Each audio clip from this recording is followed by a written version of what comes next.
Hello students, हमने last class में पढ़ा था कि सेक्रेटरी का मीनिंग क्या होता है एंड उसका ओरिजिन मतलब उसका उगम कहाँ से हुआ था। ओके, हमें इस क्लास में पढ़ना है meaning and definitions of secretary. Secretary की डेफिनेशन क्या है? The Oxford dictionary define a secretary. Oxford dictionary में सेक्रेटरी शब्द को किस तरह से डिफाइन किया गया है? A person who work is to write for other especially one who is employed to conduct correspondence, keep record and to transact various other businesses for another persons or for a society, corporation और public body। मतलब एक person होता है जो कि दूसरों के लिए काम करता है। मतलब उस मतलब वो पर्सन्स जो कि अदर कॉर्पोरेट बॉडी के लिए, अदर फर्म के लिए, अदर बिजनेस के लिए काम करता है, उसके सारे रिकॉर्ड्स रखता है, उसके ट्रांजैक्ट करता है अदर पर्सन्स के साथ। ठीक है, अदर पर्सन्स के साथ करस्पॉन्डेंस होता है। ये सारी चीज़ें जो पर्सन्स करता है उसे बोला जाता है कंपनी का सेक्रेटरी। ओके, अब हमें देखना है फीचर्स ऑफ सेक्रेटरी। सेक्रेटरी के फीचर्स क्या क्या है?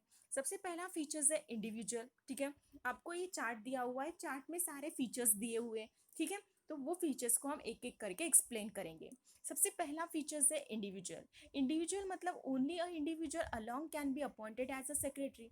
सेक्रेटरी करके एक ओनली पर्सन्स को अपॉइंट किया जाता है। A firm, an institute or a corporate body cannot be appointed as a secretary। कोई फर्म हो, कोई इंस्टीट्यूट हो या कोई कॉर्पोरेट बॉडी या बिजनेस हो, उससे सेक्रेटरी करके अपॉइंट नहीं किया जाता है। ये एक पर्सन होता है, वो एक इंडिविजुअल पर्सन होता है, उसे ही सेक्रेटरी करके अपॉइंट किया जाता है। ठीक है, a secretary has to be an individual as per permission of the company law and also due to the skill required to fulfil the duties and responsibility toward the employers. मतलब वो secretary होता है, वो individual person होता है as a company law 2013 के हिसाब से। मतलब कोई भी फर्म या इंस्टीट्यूट को हम सेक्रेटरी नहीं बोल सकते। एक इंडिविजुअल पर्सन होता है जो कि कंपनी के सारे रिकॉर्ड को मेंटेन करता है, उसकी रिस्पॉन्सिबिलिटी को संभालता है एज ए एम्प्लॉयज़ के दौर पे। वो एक उसकी सारी रिस्पॉन्सिबिलिटी को संभालता है, उसी को हम सेक्रेटरी कहते हैं। ये एक इंडिविजुअल पर्सन होता है, ये कोई फर्म, इंस्टीट्यूट या कॉर्पोरेट बॉडी नहीं होती। ओके, उसके बाद है ड्यूटीज। उसकी ड्यूटीज क्या क्या होती है? A secretary has to perform routine and administrative duties such as a correspondence, conducting meeting, maintain record and providing information। ठीक है, इसमें क्या बोला है? सेक्रेटरी की ड्यूटीज क्या होती है? वो रूटीन मतलब जो डेली के काम होते हैं, कंपनीज में जो डेली के काम होते वो संभालता है। उसके साथ साथ वो एडमिनिस्ट्रेट करता है, उसकी एडमिनिस्ट्रेशन की ड्यूटीज होती है।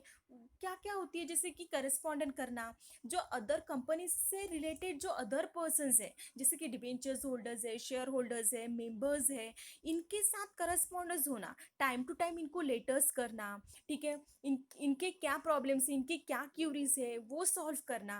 उसके साथ साथ कंडक्टिंग मीटिंग्स को कंडक्ट किया जाता है। उनकी जो मीटिंग्स होती है, ठीक है, उनको कंडक्ट करना, मीटिंग को अच्छे से परफॉर्म करना। उसके साथ साथ क्या करना? मेंटेनिंग रिकॉर्ड, कंपनी से रिलेटेड जो भी रिकॉर्ड्स है वो रिकॉर्ड्स को मेंटेन करना।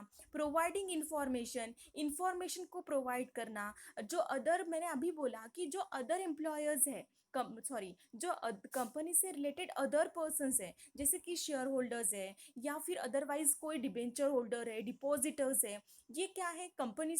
कंपनी के ही रिलेटेड पर्सन है, बट कंपनी में काम कर रहे हैं क्या? नहीं, वो सिर्फ अपना इन्वेस्टमेंट कर रहे हैं कंपनी में। जब वो अपना इन्वेस्टमेंट कर रहे हैं, उनका प्रॉफिट उस पर डिपेंड है, तो उनको कंपनी क्या परफॉर्म कर रही है, इसकी इंफॉर्मेशन को टाइम टू टाइम मिलनी चाहिए। ठीक है, तो उनको उनकी इंफॉर्मेशन प्रोवाइड करना। ठीक है, secretary also has to fulfill the day-to-day routine duties related towards the employer or organization such as the clerical work, recording, fixing appointment, giving remember, replying to the other employees queries etc। मतलब उनकी जो day to day routine के जो काम है वो संभालना। ठीक है, उसके साथ साथ द एम्प्लॉयर्स और ऑर्गेनाइजेशन ऐसा जो क्लरिकल वर्क है, जो क्लरिकल वर्क है उनको मेंटेन करना, रिकॉर्ड्स रखना, फिक्सिंग एम्प्लॉयमेंट, किसी की अपॉइंटमेंट फिक्स करना, मतलब अगर जो कंपनी का ओनर है उसके साथ किसी के अपॉइंटमेंट फिक्स करना है, गिविंग रिमाइंडर, उसको रिमाइंड करके देना, उसके साथ साथ replying to the employers queries, अगर एम्प्लॉयज़ की कोई क्यूरीज है, उनके कोई कंप्लेंट्स है, कोई प्रॉब्लम्स है, तो उनको सॉल्व करना.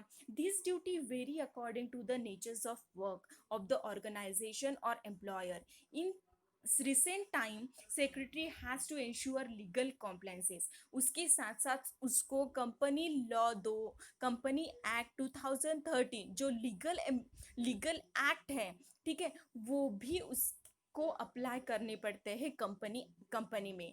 तो वो भी उसको लीगल कंप्लायंसेस भी पता रहनी चाहिए, उसके साथ साथ वो भी उसने अपने कंपनी में अप्लाई करना चाहिए. ये उसकी क्या होती है, ड्यूटीज होती है. हमने क्या क्या देखा, जो day to day routine work है वो कंपनी का सेक्रेटरी संभालता है. उसके साथ साथ जो company other person related to companies, other person but who related to companies, ठीक है, कंपनी से जो रिलेटेड अदर पर्सन है उनके डे टू डे रूटीन काम संभाल, उनको providing information, correspondence with other persons. उसके साथ साथ क्या करना है, अपॉइंटमेंट, मतलब अपॉइंटमेंट फिक्स करना है, फिक्सिंग अपॉइंटमेंट को फिक्स करना है, reply the employers query employees की कोई क्यूरीज है उसको सॉल्व करना. उसके साथ साथ गिविंग रिमाइंडर, कोई मतलब जो ओनर है कंपनी का उनको टाइम टू टाइम रिमाइंड करके देना, ठीक है. ये सारी ड्यूटीज़ है एक सेक्रेटरी की. उसके बाद है क्वालिफिकेशन. अब कंपनी का जो एक सेक्रेटरी होता है उसको किस चीज़, कौन सी क्वालिफिकेशन ज़रूरी है, ठीक है. Every secretary must possesses certain qualities and qualification as per the organization.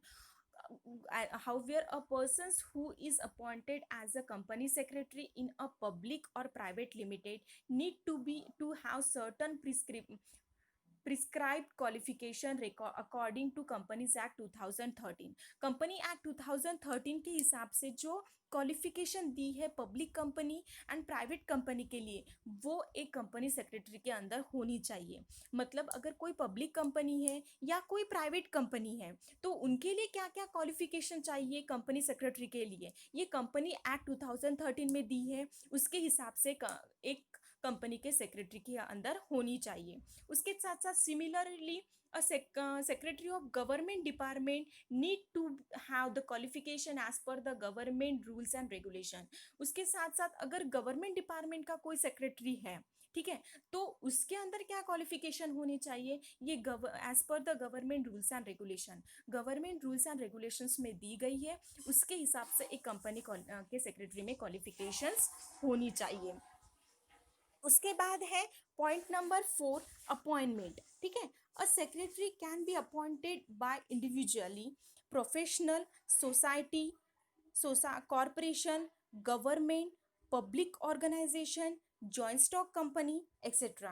In other words, a secretary can be a personal or institutional secretary. A company can be, a secretary can be appointed by individual. Secretary करके एक individual persons को appoint करते हैं, ठीक है. एक professionally appoint किया जा सकता है, सोसाइटी में सोसाइटी है, कोई कॉर्पोरेट बॉडी है, गवर्नमेंट भी खुद के लिए एक सेक्रेटरीज को अपॉइंट करते हैं, पब्लिक ऑर्गेनाइजेशन करते हैं, जॉइंट स्टॉक कंपनी, ये सारी चीज़ों में एक सेक्रेटरी को अपॉइंट किया जाता है. ओके, एक इंडिविजुअल पर्सन भी खुद के लिए एक सेक्रेटरी का अपॉइंटमेंट कर सकता है, ठीक है, अगर उसका वर्कलोड बहुत ज़्यादा है तो. इन अदर वर्ड्स हम बोलेंगे कि secretary can be a personal और इंस्टीट्यूशनल सेक्रेटरियल. मतलब एक सेक्रेटरी जो होता है वो पर्सनल होता है या फिर एक इंस्टीट्यूशन के लिए होता है, ठीक है. उसे मतलब एक अपॉइंटमेंट की जाती है एक सेक्रेटरी की. उसके बाद है पेड एम्प्लॉयज़. उसके बाद हमने बोला है पेड. अब पेड एम्प्लॉयज़, अब सेक्रेटरी जो है, a secretary is a paid employees of the organisation. Organisation क्या करती है, सेक्रेटरी के लिए, सेक्रेटरी को, सेक्रेटरी ऑर्गेनाइजेशन का क्या है, एम्प्लॉयज़ है, मतलब एक वर्कर है, ठीक है, एम्प्लॉयज़ बोलेंगे हम, ठीक है, मतलब वो नौकर है कंपनी का, वो कोई मालक नहीं है, इसीलिए, ठीक है. तो secretary is either given a salary or paid or honorable honorarium, ठीक है. All through society's paid employee aid the secretary holds an important position in the organization. Secretary को एक एम्प्लॉयज करके आप उसको सैलरी भी दे सकते हो या फिर उसका मानदान बोलते, ठीक है, तो वो भी उसको दे सकते हो, ठीक है. सेक्रेटरी जो वर्क करता है वो वर्क के लिए आप उसको एक सैलरी पेड करते हो, ठीक है. वो कंपनी का मालक नहीं होता, ठीक है, इसीलिए वो कंपनी का कौन होता है, एक एम्प्लॉयज होता है. तो एम्प्लॉयज को हम जैसे पेमेंट करते हैं उसी तरह से इसको भी, एक सेक्रेटरी को भी उसकी वर्क के लिए उसको पेमेंट किया जाता है, ठीक है. तो वही बोलेंगे हम, गिवन अ सैलरी, हम उसको या तो सैलरी देंगे या फिर हॉनरियम मतलब होता है मानदान. हम उसको क्या कर सकते हैं, वो जो वर्क करता है कंपनी में तो हम या तो उसको सैलरी देंगे या फिर उसका एक मानदान देंगे. समझ में आया, ये हुआ पेड एम्प्लॉयज, ठीक है. हमने आज 5 पॉइंट्स पढ़े, ठीक है. कंपनी के सेक्रेटरी के फीचर्स के हमने 5 पॉइंट पढ़े. सबसे पहला पॉइंट है individual, duties, qualification, appointment and paid employees, ठीक है. ये पांचों पॉइंट को आपको अच्छे से रीड करना है. Okay, thank you students.